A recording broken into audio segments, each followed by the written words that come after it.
sabe George Lucas purísimo y su emporio conocido. Dime, joven Guybrush, ¿qué te aflige? Padre Dave, he pecado. ¿Qué ha sido esta vez, jovencito? ¿Otra vez con intención de ser un pirata? ¿O es que te han convencido esos malditos tentáculos? No, Padre Dave, es otra cosa. Maldito sea, Guybrush. Dímelo ya, que me estás volviendo maníaco y ya no estoy en ninguna mansión. Padre, es que he jugado a otra aventura gráfica que no es de LucasArts. Bueno, no te preocupes. ¿Qué ha sido? ¿Ese rey en problemas? ¿O ese joven hechicero y su perro? A veces no pasa nada por salirse un poco del camino y ver lo felices que podemos ser con Sam y Max. Pero, Padre Dave, esta vez es diferente. Esta vez es un juego europeo. Cubo. Y salen franceses. Maldito Uricalcum. Padre, ni Bali Calavera. ¿Cómo se llama ese juego? Broken Sword. Durante los 90, las aventuras gráficas lo eran todo. Sí, las consolas tenían a su Mario y Sonic, con sus saltos y carambolas. Pero cuando encontrabas a alguien que se había quedado enganchado en el mismo puzzle que tú, tenías un amigo por siempre. Y es que conseguir vinagre en el presente, abrir una puerta con un piano de calaveras o encontrar una aguja en el pajar, cualquier pequeña inconveniencia podía dejarte dando vueltas y moviendo el ratón como loco por cientos y cientos de pantallas intentando encontrar aquello de lo que no te habías percatado antes. Y si alguien destacaba en esta edad de oro de las aventuras gráficas, ese era LucasArts, la ahora empresa de videojuegos de George Lucas. Ora pro nobis.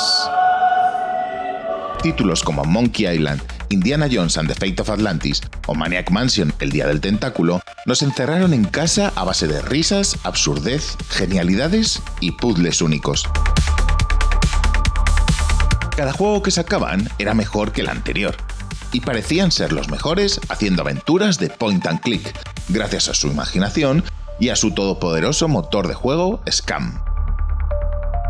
Hasta que en 1996, Charles Cecil, un joven desarrollador inglés que intentaba colar sus aventuras gráficas por alguna de las rendijas que dejaban LucasArts y Sierra Online, los dos grandes de la época, decide echar el todo por el todo y montar una de las sagas de videojuegos europeas más exitosas de la historia: Broken Sword.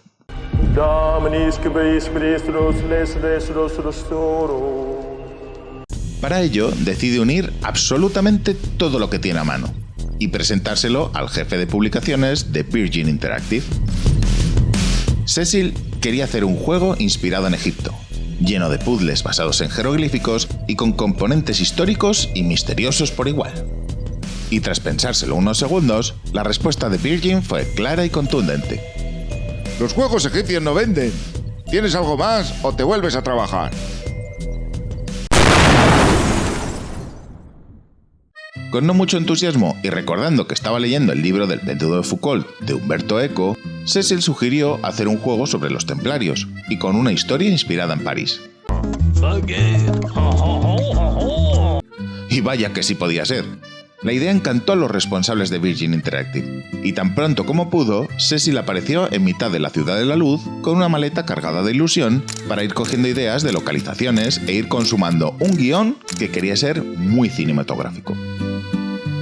La misión era clara: coger el espíritu de las aventuras gráficas de LucasArts y unirlas en una trama compleja que enganchase a los jugadores desde el primer momento.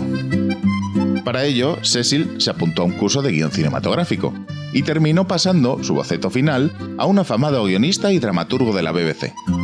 Los protagonistas de Broken Sword serían George Stobbart, un joven y apuesto abogado americano, y Nico Collard, una aguerrida periodista francesa. Juntos se verán envueltos en una misteriosa conspiración llena de asesinatos, atentados y caballeros templarios, que les irán transportando por las calles de París, así como a otros países relacionados con la orden monástica y militar. Sabiendo lo difícil que sería hacer resaltar el juego entre la cantidad de títulos de la competencia, Cecil decidió buscar un nuevo estilo gráfico que hiciese destacar a Broken Sword, y se decantaron por un diseño de animaciones hechas a mano, al más puro estilo de los dibujos animados, que encajaron perfectamente con un nuevo motor gráfico inventado ex professo para el título, Virtual Theater. También se compusieron 3 horas de música original para el juego y se contrataron actores profesionales para dar las voces de cada uno de los personajes, elevando el coste total de producción hasta el 1.000.000 de libras. ¡Money! Pero hacednos caso, merecieron la pena. Además de la belleza gráfica que desprende, Broken Sword sabe unir la emoción de la investigación con el humor y la intriga de una forma magistral. La trama se va desgranando lentamente y por momentos favorece la interacción con el resto de personajes para descubrir pequeños secretos o formas de avanzar. Aunque también os decimos, es un juego complicadísimo.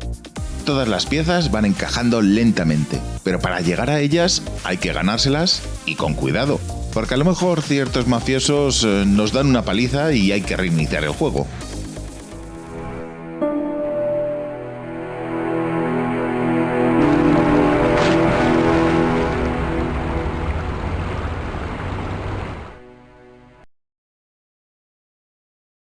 Entre septiembre y octubre de 1996, Broken Sword se lanzó en Estados Unidos y Europa, para Windows y Mac. Y sin calcular mucho la jugada, Virgin Interactive pasó de publicar el título en PlayStation, dejando los derechos para consola a Sony. Y el éxito fue brutal. La crítica otorgó a Broken Sword los premios a la mejor aventura de 1997 y notas de un 80 sobre 100. Para el año 2000, el juego había alcanzado las 825.000 copias y en 2001 había superado el 1.000.000, de las cuales 500.000 fueron en PlayStation. Al título original le prosiguieron 4 secuelas oficiales: Broken Sword 2, Las Fuerzas del Mal, en 1997, Broken Sword 3, El Sueño del Dragón, en 2003, Broken Sword 4, El Ángel de la Muerte, en 2006, y Broken Sword 5, La Maldición de la Serpiente, en 2013. Todos con bastante éxito. Y varias versiones para PC, Linux, Android, iOS, Nintendo, Xbox, PlayStation. Incluso en algunos aviones de larga distancia podéis encontrar una versión. El título también ha tenido un remake en el que podremos jugar con Nicole y que también incluye una actualización con respecto a los gráficos originales y una historia más extensa. También tuvo una versión no oficial realizada por aficionados. Y en este 2024, otra versión actualizada se va a presentar para el deleite de todos aquellos que no pudisteis disfrutar del título en su momento y queráis disfrutar de esta maravilla que os recomendamos desde Ficción Digital.